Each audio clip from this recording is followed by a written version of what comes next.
So I spent 27 years thinking that I was lazy, which was absolutely not the case.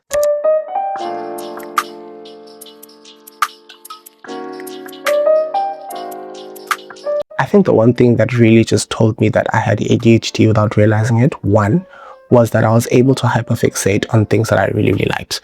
I had a habit of playing with paper dolls, and I'd take these paper dolls to school. I remember in grade 4, the teacher was busy teaching, and I was like, oh my God, I think it was history. Oh, Mrs. Tommy, why you phone this on me? And I was like, this was boring. Typical ADHD brain. This is so boring. I took out my dolls and I started playing with them, hyperfixated on them, and she was busy teaching, so I was sitting on the desk and playing with them, under the desk. I could fixate on things that I was interested in. I didn't have a problem with going for hours on end just playing with stuff and just hyperfixating on, that one thing.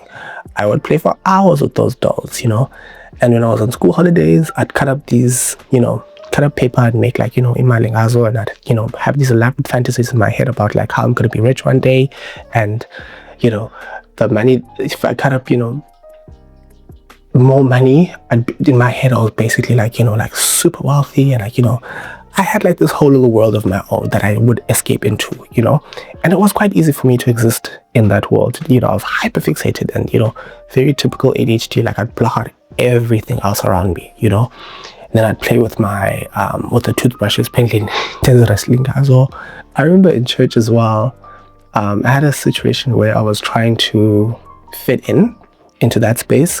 And so I had a mentor, and my mentor said to me that go and write the book of Proverbs. Like word for word. Just, I don't know what the point of that exercise was. I can't remember.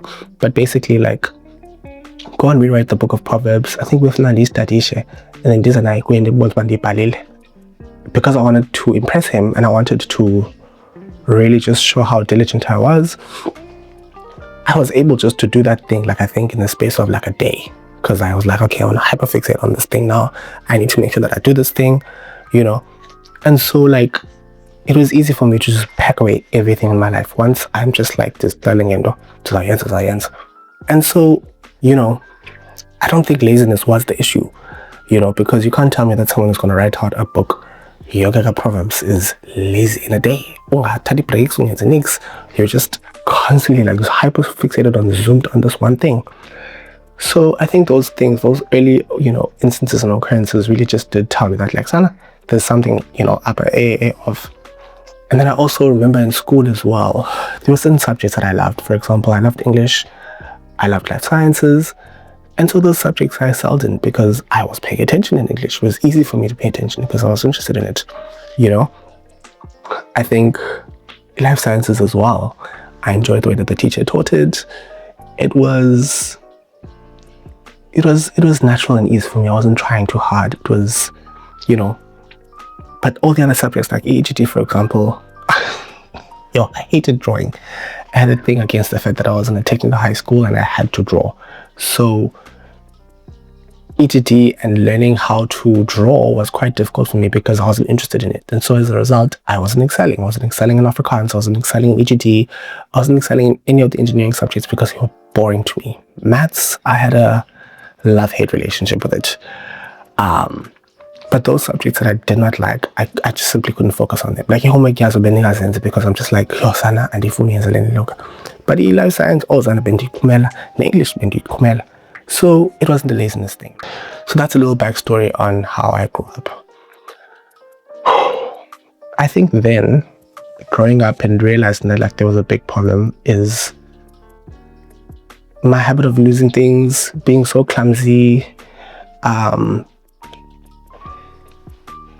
just missing deadlines in university.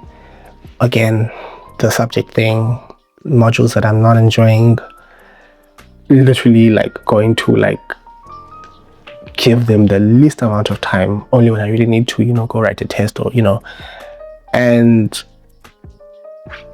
I think I had to come to a realization that like I don't think I really have much control because I can see that like when I'm really interested in something, I will excel at it. Fine. So we figured out that it wasn't a laziness thing, right? So I go on the internet and I search. Well, I think there were prompts, or there were things that would come to me, randomly, and I'm like, oh, okay. I'll look into this. So in Yanike, I look on the internet and I find a doctor, and I get to the doctor, we do the test, and she's like, yeah, no, absolutely, definitely, that's what it is. I'm just brushing over it now. Yay. I'm like, okay. She's like, we're gonna put you on medication. I'm like, sharp. I'm fucking on medication. I think she puts me on the lowest dosage of Kalin. I think that very first afternoon, I felt, when the medication first kicked in, I felt like, oh my God, like, my thoughts just became much more quieter, and I could focus on, like, work in class and just not, have all these thoughts running at the same time. And I continued, obviously, to take then the medication, and I started to see the results. What I was battling with was just walking around feeling like, yo, Sana, something is wrong with me. I think I was battling with the label of not being normal. I think the idea of just the fact that, like, there's something wrong with you was what I just couldn't shake off. I'm taking medication, and, like, it's like, oh my God, like, I just didn't feel good and comfortable with it, and just, just the label, and just the, it was quite difficult to come to terms with, seeing myself going from day to day and just understanding that, like, oh, flip, actually, like, this is how my brain operates, and I've been trying to force, like, a system that does not work on it. I think I became more compassionate towards myself, and I was just, like, more understanding. And evidently, I then became more productive. After I had to sit with myself and see, this is not something that you can just choose to switch on and off, right? And so you just need to work at it and work with it in a very compassionate way, which is what I did. And now I think life looks so much better, because I'm able now to say, okay, cool, this is how much I can do today, this is how many tasks I can do, this is when I'll do this task, this is how I'll do this task, right? With, of course, the aid of medication. One mindset shift for me was that productivity looks so different when you have ADHD. You need to always look at your life in bite-sized pieces, and not in this, I need to get everything done. The one habit for me that really, really helped is just going for a walk or going for a jog just before I do the major tasks of the day. Because after that walk and after the jog, I'm able to say, okay, today I will not be able to do, A, B, and C tasks. Today I can realistically get through A, B, and C, and I really do. And I really, really, really, really, really do. So yeah, I think I will end the video here today, and I will see you guys on the next one. Thank you so much for watching, and I can't wait for us to unpack more things ADHD related.